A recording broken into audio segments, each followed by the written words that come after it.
I just completed another lightsaber commission. This is the Heart of Siberia. So I've actually built one of these before, but it had a master chassis in it, which basically means it has brass pieces in the back end and it's overall a lot more expensive. This time I went with the cheaper option because my customer just wanted a simple chassis, but it does have an LED strip going around the pommel end. So that's going to be pretty cool to show it to you guys.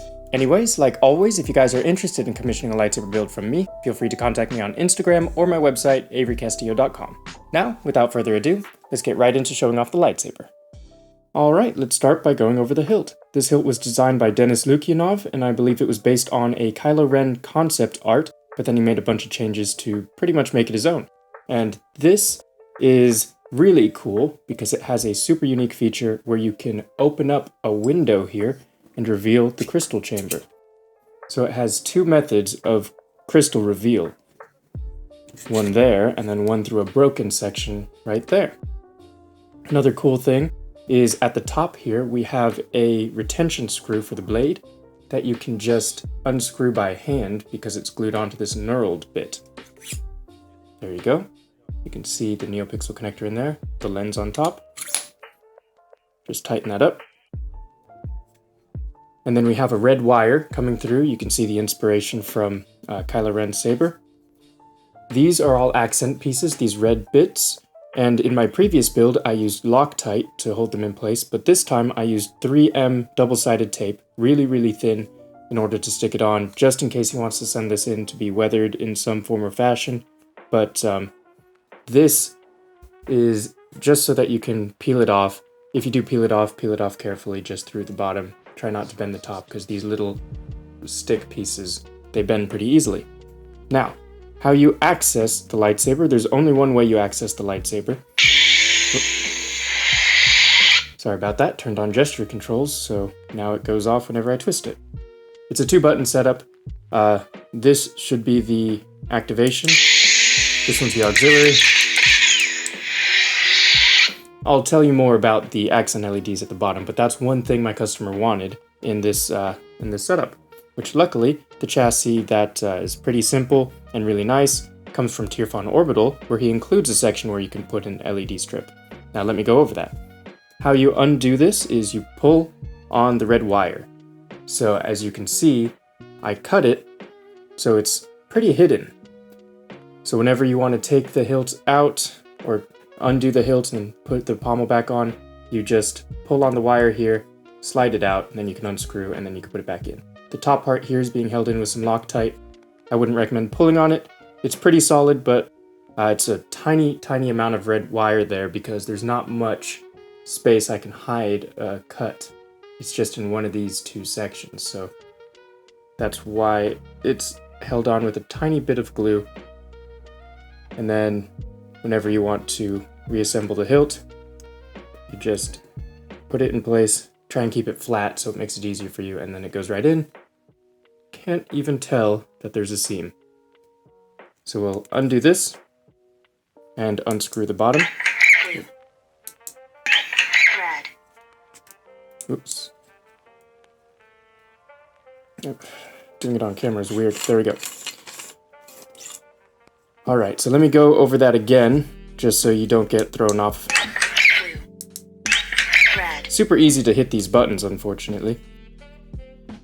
Which isn't very nice when you're trying to undo things, but keep that in mind and your hand placement. So, when you unscrew it, try not to unscrew the top end, only unscrew the bottom end, because if you unscrew the top end, it doesn't really do much, except if you unscrew it completely, I imagine you could probably pull on the wires a little bit, but it's mainly so that you don't tear this off from its glue section.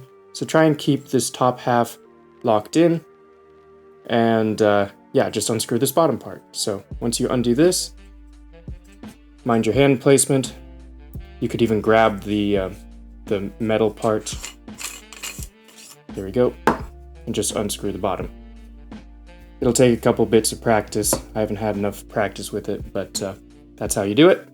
This is what the pommel looks like. This unscrews, by the way. You can use your hand to unscrew that.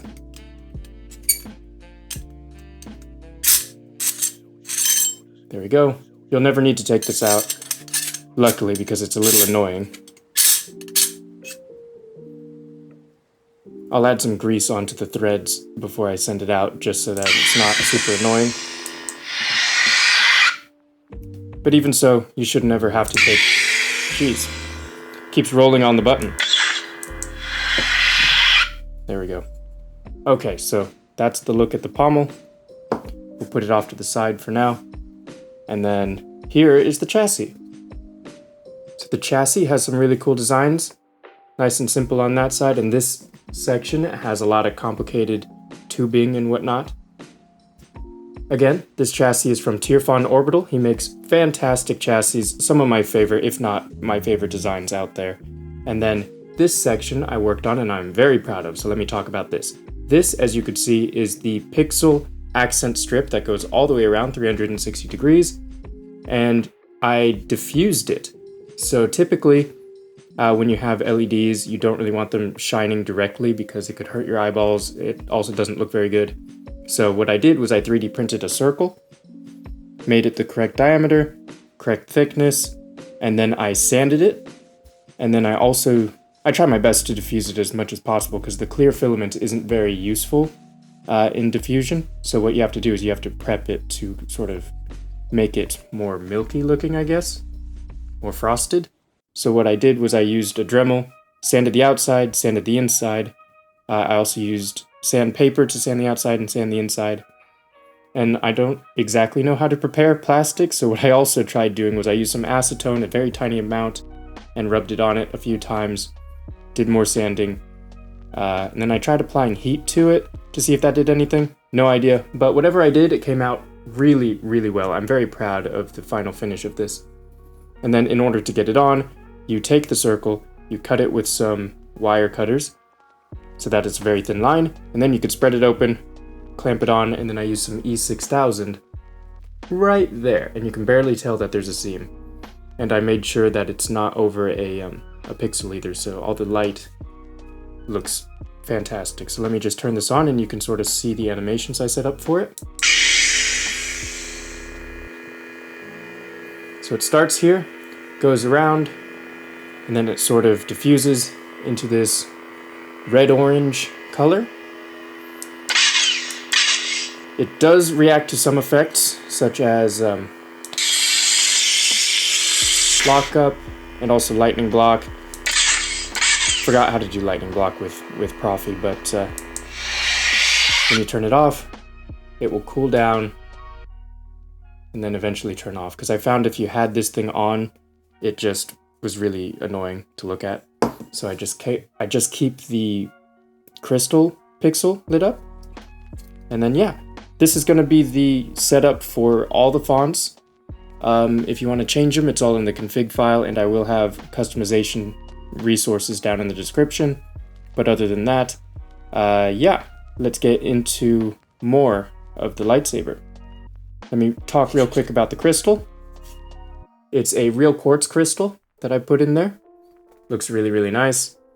And when the lightsaber's not on, it pulses, whatever the blade color is. So if we switch over to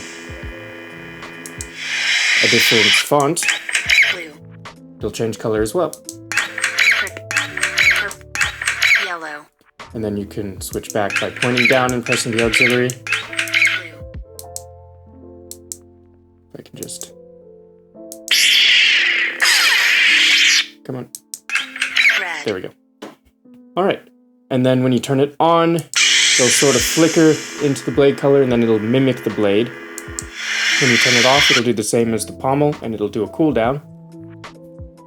And then it'll settle back into the blade color. Now this is running a Proffie v3.9. It's really easy to customize. Again, all the customization stuff is down in the description. But when you want to add more fonts and stuff, you'll need to access the SD card. You can do that with tweezers of some kind. It's kind of tricky to access these because it's so tight, I guess, in here. So whenever you do want to access it, you could either use the SD card and try and pull it out, or you could just use the micro SD. Because if you plug it in, I have it set up so it also has access to the SD card. It'll take a little longer to load things, but like to put things on or take things off the SD card, but that's a good option you can use without having to take out the SD card.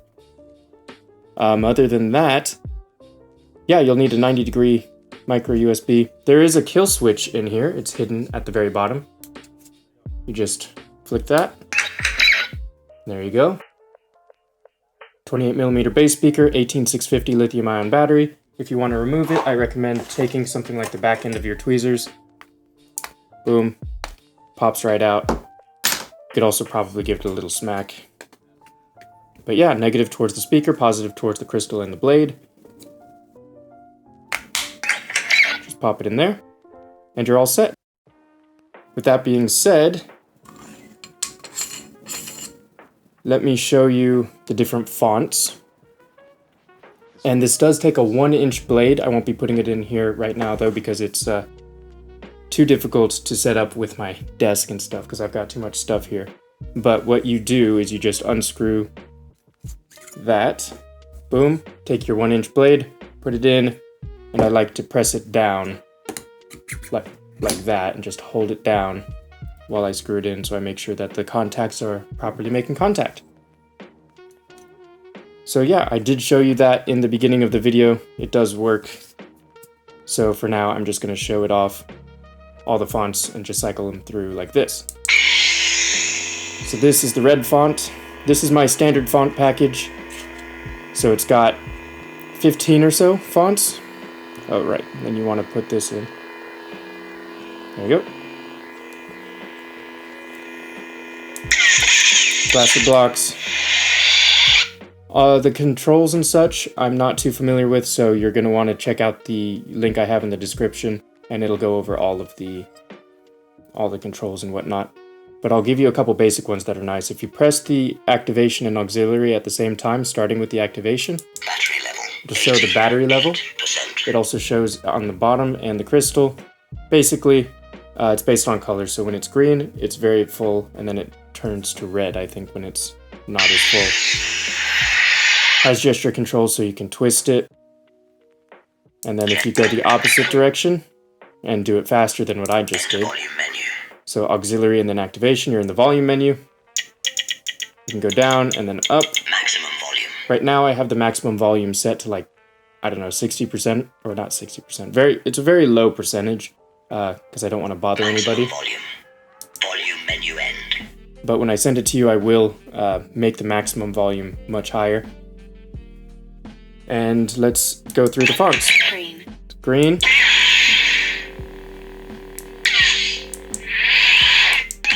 Purple. Purple.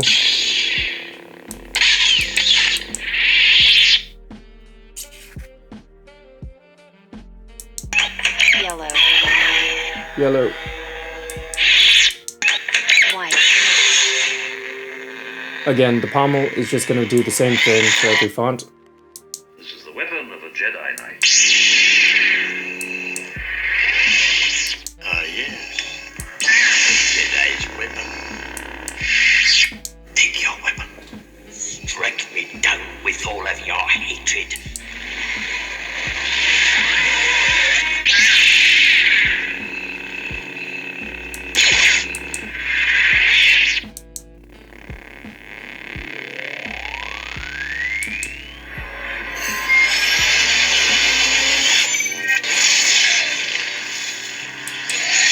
So I have this all set up so you can get a variety of colors and a variety of, oops. Apology accepted. Variety of colors and a variety of blade styles. Road command. Smooth Jedi. Smooth fuzz. This one's a rainbow, and the crystal also changes color, but you can see it a lot more here. Yeah, you can see the crystal is just cycling through the different colors. Smooth gray. Teensy. Red. And then we're back to the beginning. And that's pretty much everything you need to know about this. So let's recap real quick. The battery positive goes towards the blade and crystal, negative goes towards the pommel.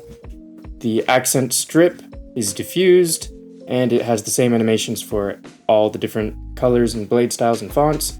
And then the crystal is a real quartz crystal, and it will mimic the blade and whatever it does, and then it has the same animations for ignition and retraction, which is like a burst load to go on and then a cooldown to turn off. When you're operating the hilt, make sure you pull out the wire, unscrew the chassis, and when you do, just unscrew the pommel part. Don't unscrew this top section. And if you want to access the SD card, you can either take it out with tweezers or through the micro USB, probably a 90-degree micro USB. You have a kill switch right here.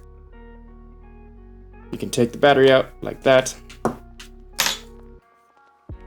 And then you have your blade retention screw, and this takes a 1-inch blade. And that should just about cover it. So I hope you enjoyed checking out this lightsaber. If you have any questions, feel free to contact me. Oh yes, and also this hilt comes with a CoverTech knob. So if you wanted to, you could just take an Allen key, hex key, whatever, and unscrew this clip, put on the CoverTech, and there you go. It's all set. And that brings us to the end of the video. Thank you all so much for watching. I hope you enjoyed checking out this lightsaber build, and if you guys are interested in commissioning a lightsaber build from me, feel free to contact me on Instagram or through my website, abcastillo.com. And to my customer who trusted me with this lightsaber, I hope you enjoy it. It'll be sent out to you very shortly, and if you have any questions, don't hesitate to reach out, and I'll also have a bunch of information down in the description of this video. So with that, thanks again for watching, and I'll see you guys in the next video.